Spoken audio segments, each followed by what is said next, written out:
Divers and people who spend a lot of time underwater. What's the creepiest, most unexplainable thing you've seen while in the depths?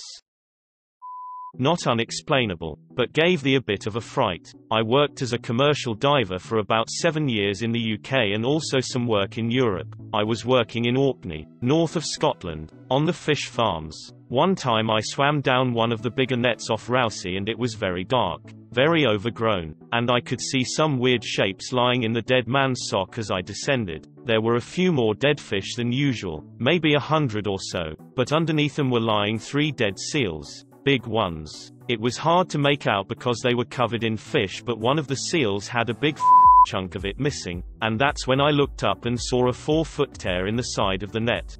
That. I was only a newbie at this point. Fish farm work is generally the best way to start a diving career. Doesn't pay the best, but you get plenty of minutes logged, which helps for experience. I told the supervisor, who said get out straight away. They sent one of the more experienced lads in after me and he fixed the hole sharpish and then rigged the seals up to be lifted out. Turns out the seals had been killed by orca and somehow got through the net in a panic. Orca are quite common up in Orkney and are the only animal we were told you had to get out the water for if seen. Only one of the seals had a bite mark. The other 2 got caught in the net. Not supernatural or anything, but I remember a significant shiver running down my spine that day.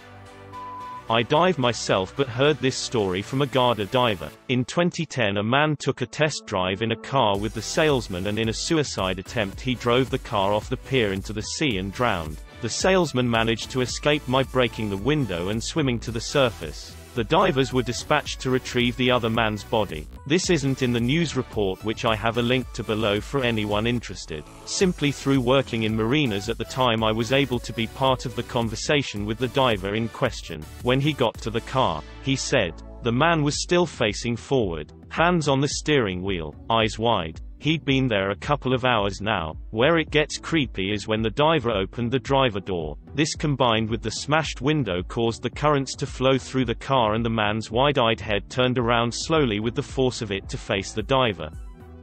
I had a dive master that told me once he was diving somewhere and found a full skeleton wearing diving gear with the air on the tank turned off pretty deep down. If I remember correctly, they said they reported it to the police and it was found out the man's wife turned off his air while they were on a dive to murder him.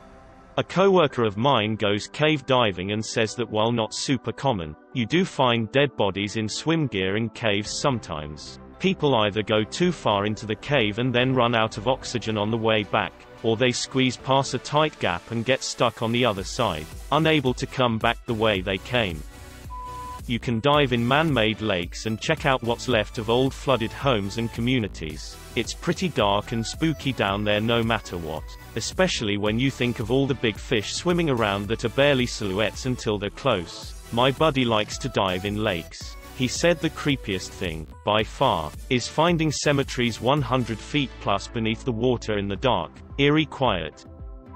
I dropped my goggles and was trying to reach down in the river and grab it, but I pulled out a sheep skull by its sockets. Wasn't as creepy in hindsight, but 10-year-old me was scared.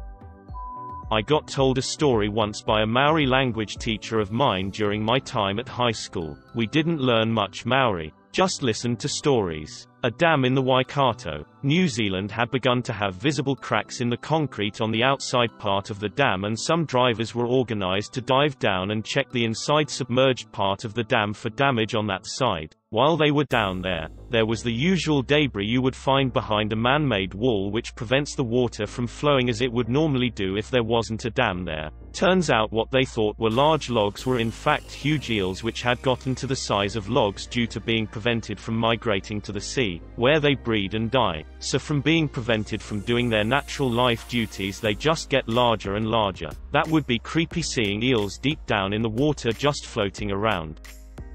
When living off the coast, some buddies and I would take regular fishing trips out to the oil rigs. We would always have some lines out and a few would dive down and try to spear some mangrove snapper or cobia. Once while I and 2 others were diving down checking out the structure, we decided we needed to move due to lack of life around the rig. We all get back in the boat, and as one of my buddies is reeling in a line we had a red snapper baited on, an easily 8 to 10 feet tiger shark starts chewing on it right behind the prop. So close I could have poked his eye out. The idea that massive animal was in the water so close to me and two of my friends but no one saw it is terrifying. I bet he was watching us the whole time. I'm a commercial diver, and was once on a job cleaning a potable water reservoir. I'd been in other reservoirs before, but this was by far the biggest, at 40 by 80 meters. To get in you had to open a hatch in the ground. The whole reservoir was underground and climb down a ladder. The hatch was in a corner, so when you were in the far corner of the reservoir, it was completely pitch black, and you just had to hope your light didn't go out. I was about halfway through a 3-hour dive when the batteries in my torch started going flat.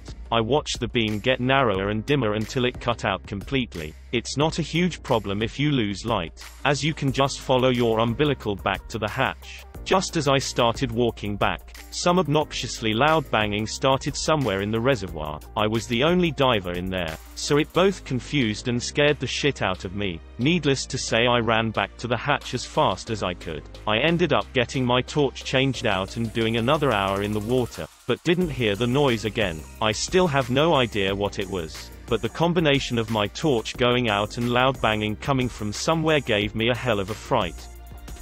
When I was a kid swimming in the lake at summer camp, I dove underwater and I swear I saw someone in scuba gear hiding underneath the dock watching us. I told the lifeguard, but he wasn't able to find anyone. What if there was someone there and they saw that you saw them and so they swam away to avoid getting caught by the lifeguard? I assume that is what happened, as a scuba perv is more likely than a scuba ghost. I used to teach canoeing lessons to Boy Scout troops at a local neighborhood lake. Super small lake that's not very deep, but the bottom was hella thick with vegetation. The water was dark so you couldn't see your hands in front of you for more than like 5 inches under the surface. There was a small clubhouse, an open pavilion, and a playground all on the property. When doing lifeguard work in the water during a swim test, my sunglasses fell off my head. I dove down to find them and shit you not, I found a sunken, entangled hospital gurney at the bottom of the lake. It took a few people to untangle it, but how the F it got there was beyond me. Clearly it had been under the water for years. Got charged by a mother humpback. Her curious calf had swum around us and we were between her and the calf. 2 of us never saw it coming. We were watching the baby, but our third diver watched her come. She kicked down and swam under us last minute. We didn't see anything until that 60 feet freight train passed just underneath us. I've done a number of dives, and the strangest thing I ever saw was a large deep freezer with a heavy industrial chain wrapped around multiple times with about 5 cinder blocks attached. It was very rusted and the deep freezer itself had to have been 30+ years old, probably more. This was about 90 feet deep just off Vancouver Island, Canada. The situation gave myself and the other divers the newbie-jeebies. Logged the GPS and depth coordinates and notified the police. We were able to find out what was inside, since one of the divers had friends with local police. 10 porcelain dolls. Not a diver, but heard from old divers that worked for the Corps of Engineers, that there's some huge catfish around the bottom of the dams, like the size of vans. There was a pretty cool show called River Monsters on Animal Planet a while back with a dude that would go around looking for giant fish that ate people. He caught a 5-foot-long 161-pound catfish in India once. I used to do a lot of night dives hunting for lobster off the coast of California. We'd start at 9 or 10 at night so everything is obviously pitch black besides where we were pointing our lights. Every so often I'd get this unshakable feeling that something big was watching or following me. Sometimes I could quiet that part of my brain and continue with the dive. Other times I couldn't shake the feeling and would end the dive after a few minutes. It's a hard feeling to describe, but I guess I'd compare it to being in a haunted house but 50 feet underwater in complete darkness. My mom used to dive a lot Florida, Caribbean though, and she told me she used to get the same feeling on night dives sometimes. Not sure if it helps you or not, but she said on multiple occasions it turned out to be a barracuda hanging out over her shoulder using her light to see. I once went diving in Port Elizabeth, South Africa, where it is quite popular to see sharks. We begin diving and we are quite far from the shore. There's a cool looking structure under us. We swim towards it to get a closer look and I just start getting this cold feeling running through my body. And that's when a shark appeared and I physically shat myself from fear. An old WW2 ammunition ship off the south coast of England was full of brass-topped shells. Most had been taken by divers over the years and it was now very rare to see them, apart from a pile in one corner of the ship. This pile of shiny brass metals was miraculous, untouched and remarkably clean after spending years underwater, and you only found out why if you swam near then. Out of the murky darkness, the largest Murray I have ever seen snakes forward. Without exaggeration, this thing had a head the same size as a horse's head, full of jagged teeth. I could not see the body as it looped into the dark and deeper into the ship. No one got near those shells. Turns out for years this thing had been guarding the shiny brass shells, slithering over them, making them shine. We found out at the bar later that he was famous in the area and many people went to the wreck just to see him. No idea why this giant creature was guarding him like a dragon and its horde, but some said Murrays are like magpies and like shiny things. I once saw someone's escaped pet iguana swimming underwater at my local lake as a kid that scared the shit out of me. Does that count? So, 3 days ago I went snorkeling off Mnemba Island in Zanzibar. Everything went normal, and we start heading back. I grab my net bag and put my black fins, black mask, snorkel and black wetsuit inside. Once back ashore, I grab my bag, jump off the boat and head to the rental office to return the equipment. At that point I feel my bag is moving somehow. At first look, it seemed like a flat, black worm squirming quickly. After rotating the bag, I realized I was looking only at the tail of an otherwise approximately 1 meter long black sea snake, one of the most venomous reptiles I could find, trying to get out of the net. How it got there, I have no freaking clue. People dive in Flathead Lake near where I live. It is a dark, murky lake. I have seen some large fish, like 5 feet long, around the edges of the lake. Divers have told me the really big fish, around 8 or 10 feet long, are smart and will not approach you to close but will stay floating in the murk, just barely visible as ominous moving shadows. When I used to surf I spent a good deal of time underwater, whether intentional or not. One day, I went out in surf that was absolutely massive for me. It was 10 foot solid all day, bigger sets, serious stuff. And it was a very dark, overcast winter's day, and raining. You couldn't see shit above the water, let alone below. At this place, the bigger it gets, the further out on the rock shelf it breaks. So I was at least 200 meters from shore when out of the gloom towered an absolutely massive set. Enormous. As big as I'd ever encountered. There were only a handful of other blokes out there. The wave was mine. At this point I wasn't scared at all. No, I wanted to get the biggest wave of my life. So I tried. I got onto it but I just f***ed up the position of my feet, ever so slightly. No chance of pulling out. So I tried to go with it. And that is when it happened. The scariest water-based experience I ever had. I fell off and this thing just took me to town. It lifted me all the way up and over the falls. I thought I was okay. But no, it was just beginning.